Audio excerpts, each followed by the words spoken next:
అందరికీ నమస్కారం. ఈ రోజు మన గౌరవ అతిథులు ముఖ్యమంత్రి వర్యులు నారా చంద్రబాబు నాయుడు గారు వచ్చారు. అలాగే మాజీ ముఖ్యమంత్రి వర్యులు జగన్ గారు వచ్చారు. జగన్ గారు ముఖ్యమంత్రి గారు అయినటువంటి నారా చంద్రబాబు నాయుడు గారు ప్రజలను ఎలా మోసం చేస్తారో అన్ని విషయాలు మనకు చెప్తారు. అలాగే ముఖ్యమంత్రి వర్యులు బైబిల్ పఠనము కూడా మనకి వినిపిస్తారు.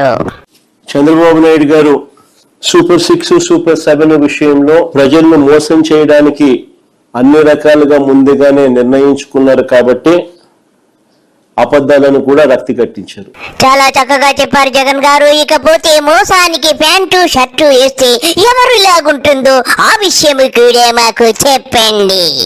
ఒక మోసానికి షర్టు ప్యాంటు వేస్తే అది చంద్రబాబు అవుతాడు. ఒక మోసానికి షర్టు ప్యాంటు వేస్తే అది చంద్రబాబు అవుతుంది. చాలా చక్కగా చెప్పారు జగన్ గారు. మా బాబు గారు వచ్చారు. మత విద్వేషాలను రగిలించడంలో ఆయనకు మించిన వారు లేరు. ఓట్లు దండుకోవడానికి ఎంత పనైనా చేస్తారు. మొదలు పెట్టండి మీ విధ్వంసకాండ. కేసులకు భయపడను. కబద్దారు గుర్తుపెట్టుకోండి ముఖ్యమంత్రి గారు, నేను ఆ రోజు చెప్పా. బాబు గారు మీరెందుకు భయపడతారు బాబు గారు? కేసులకి మీరు చెయ్యని నేరమే ఉంది బాబు. ప్రతి నేరములోనూ మీ హస్తం ఉంటుంది. మీరు సిద్ధహస్తులు కదా నేరాలు చేయడంలో. మీరెందుకు భయపడతారు బాబు గారు? మీరు ఒక క్రిస్టియన్ ముఖ్యమంత్రి, నేను హిందువుగా పుట్టాను. వెంకటేశ్వర స్వామి నా ఇష్ట దైవం. నువ్వు వెంకటేశ్వరుని భక్తుడు ఏమిటి? చంద్రబాబు గారు నీ జీవితంలో ఎప్పుడైనా నీ తలనీలాలు ఇచ్చావా? నువ్వు అప్పుడే ముస్లింలు దోస్తావు, అల్లాహు అక్బర్ అంటావు, అప్పుడే ఆమెనంటావు, ఉన్న ఓట్లన్నీ దండుకుంటావు, గోవిందా గోవిందా అంటావు, మత విద్వేషాలను రెచ్చగొడతావు, నీ పబ్బము గడుపుకొని అందరికీ పంగనామాలు పెడతావు.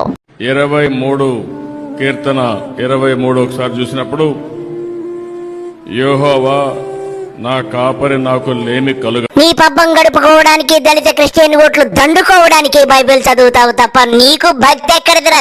నీ బతుకుశాడా? నీ ఇష్ట దైవం యేసు ప్రభు. ఇప్పుడే కదరా బైబిల్ వాక్యం చదివావు. మరి నువ్వు ఎక్కడికో వెళ్తానంటావు. మరి నిన్ను దేంతో కొట్టాలో నాకు అర్థం కావడం లేదురా. నువ్వు గెలిస్తే ఎక్కడికి పోతావు? జెరూసలేం వెళ్తావు. నేను గెలిస్తే వెంకటేశ్వర స్వామి దగ్గరికి వెళ్తాను.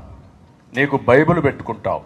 కానీ 23 కీర్తన 23 ఒకసారి చూసినప్పుడు పచ్చిక గల చోట్లను ఆయన నన్ను పరుండజేయుచున్నాడు. క్రిస్మస్ పండుగ వచ్చిందంటే క్రైస్తవుల్లో దూరిపోతావు, బైబిల్ చదివేస్తావు. ఆ వెంటనే వారంతా దుర్మార్గులు, దుష్టులు అంటావు, మాలామాదిగలు అంటావు, ఎస్సీలు అంటావు, రకరకాలుగా మాట్లాడతావు.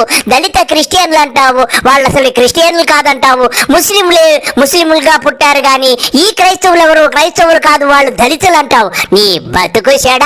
కడుపు కన్నం తిన్నావా, శుద్ధం తిన్నావరా? నీ అంత లుచ్చాగాడి ప్రపంచంలో ఉండడురా.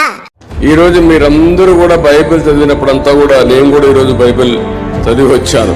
చదివి వచ్చినప్పుడు ఆ మేరీ మాత టెంపుల్లో కూడా చదివాను. శత్రువును కూడా ప్రేమించమని క్రిస్టియానిటీ చెప్తుంది. శత్రువును కూడా ప్రేమించాలని. ఈ రోజు ఇక్కడ మిత్రులను కూడా శత్రువుగా చూసే పరిస్థితిగా చేశారు. సర్వమత గ్రంథాలు చదివినగాడు కూడా నీలా మాట్లాడు. నీకేబీసీడీలు రాకపోయినా గాని ఎంత యాక్ట్ చేస్తావురా చంద్రబాబు? ఏమన్నారు? శత్రువులను కూడా ప్రేమించమన్నారా? నువ్వెప్పుడన్నా ప్రేమించవా? తోని బతుకొచ్చాడా? ఏమనుకోవాలి? నేను అడుగుతున్నా ఇప్పుడు ఈ ముఖ్యమంత్రిని. ఒక్క విషయం మనం గుర్తుపెట్టుకోవాలి. ఎన్నని గుర్తుపెట్టుకుంటా? 24 గంటలకు గుర్తుపెట్టుకో. నీ సొల్లంతా ఎక్కడ గుర్తుపెట్టుకుంటారా ప్రజలు? నువ్వు సిగ్గులతో ఇడిచిపెట్టేసి బడి తెగించిపోయావు. మెజారిటీ ప్రజలుండే హిందువుల మనోభావాలు దెబ్బతిన్నాయి. కేవలం హిందువుల యొక్క మనోభావాలే కాదు, అందరి మనోభావాలు, అన్ని మతాల మనోభావాల మీద దెబ్బ కొడతావు. పూర్తిగా మంట రగిలిస్తావు. ఆ మంటల్లో నువ్వు చలిమంట కాగుతావు. నీ బ్రతకంతా అదే కదా, నీ వృత్తే అది కదరా. ఇకపోతే బాబు గారు మీరు ఏదో కొట్టేశారంట సింగరాయ కొండలు. ఏమి కొట్టేశావు కూడా చెప్పు. నాకు తెలుసు కదా నీ వృత్తి అదే అని. అందుకే ఈ రోజు అడుగుతున్నా. ఇది కూడా నేనే కొట్టేశా. తెల్లవారితో పోయి సింగరాయ కొండలో కొట్టేసి ఇక్కడికి వచ్చా. బుద్ధుండాల ముఖ్యమంత్రి గారు. నిజమే బాబు గారు, ప్రజలందరూ అదే అడుగుతున్నారు. నీకు బుద్ధి ఉండాలి, నీకు సిగ్గు లజ్జ ఉండాలి, అన్నీ ఉండాలి. ఇలా ప్రవర్తించకూడదని యావత్ రాష్ట్ర ప్రజలందరూ చెబుతున్నారు బాబు గారు. 23 కీర్తన 23 ఒకసారి చూసినప్పుడు యెహోవా నా కాపరి. కన్వర్షన్స్ జరగడానికి వీలు లేదు. ఏమన్నావు చంద్రబాబు? క్రైస్తవ మతంలోకి కన్వర్షన్స్ జరగకూడదు అంటున్నావా?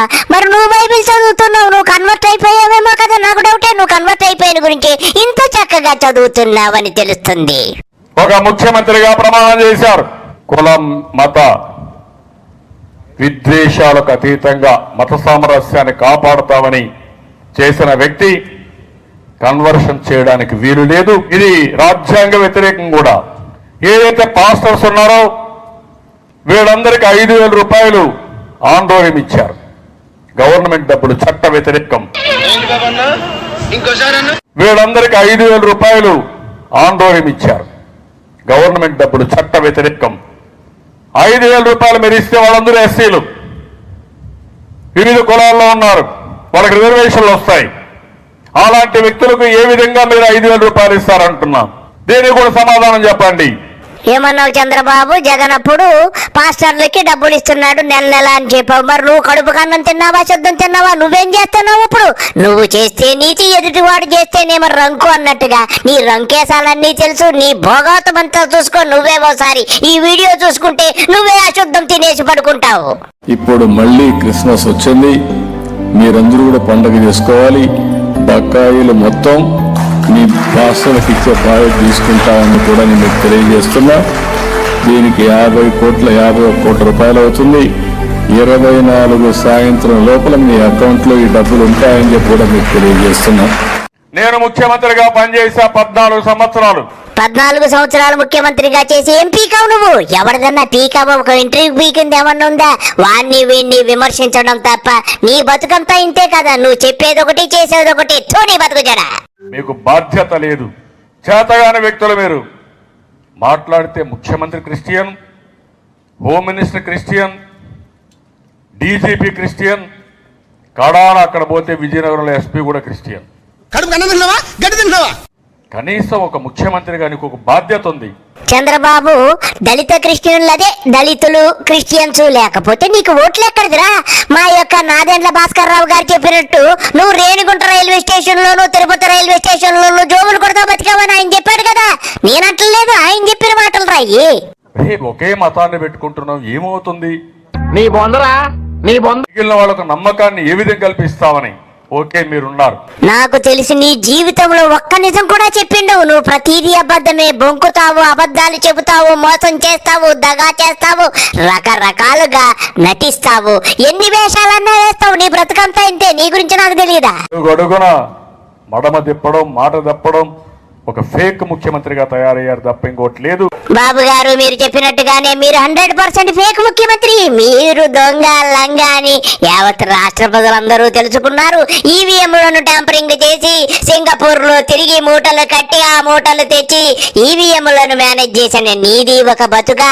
నువ్వు ఓట్లతో గెలిచుంటే ఇలా ఎందుకుంటావు? నువ్వు ఓట్లతో కాదు గెలిచింది, నోట్లతో గెలిచావు. ఈవీఎం ట్యాంపరింగ్ మిషన్ తో గెలిచావు. ఇకపోతే నీ హోమ్ మినిస్టర్, అదే నీ ఇంటి మినిస్టర్ అనిత గారు వచ్చారు. వారు పక్కా క్రిస్టియన్ అని అన్నారు. ఆ తరువాత హైందవులుగా మారిపోయారు. ఆ విషయం చూద్దాము. అమ్మా, చెప్పండి మీ గురించి. క్రిస్టియన్ అనేసారు ఏంటి? నా దగ్గర సర్టిఫికెట్స్ ఉన్నాయి. I'm SC candidate, Indian Hindu Madiga. నేను దానికి సంబంధించిన అఫీషియల్స్ ఇచ్చిన సర్టిఫికెట్స్ ఉన్నాయి. దాంతోనే ఆ ఎఫిడవిట్తోనే నేను ఎలక్షన్కి వెళ్ళాను. అందులో కూడా నాది ప్రూవ్ అయింది. ఇన్ని సందర్భాలు జరిగిన తర్వాత నేను ఎస్సీని అని చెప్తున్నప్పుడు సందర్భంలో కూడా ఎలాగ వాళ్ళు సర్క్యులేట్, అంటే ఏ రకంగా జనాల్ని మభ్య పెడుతున్నారు ఈ సోషల్ మీడియా వేదికగా. అమ్మా, మీరు హిందూ అని చెబుతుంటే నేను ఎంతో గర్విస్తున్నాను. కానీ మీ నాలుక మడతేసి గతంలో ఏమి చెప్పారు ఒక్కసారి విందాం. నేను ఇంత దేవుడి గురించి ఇంత చెప్తున్నాను కదా. I'm a Christian. నేను మ్యారేజ్ ఇప్పటికీ కూడా నా బ్యాగ్ లో బైబిల్ ఉంటది, అట్ ద సేమ్ టైం నా కార్ లో బైబిల్ ఉంటది. బైబిల్ లేకుండా బయటకు వెళ్ళను.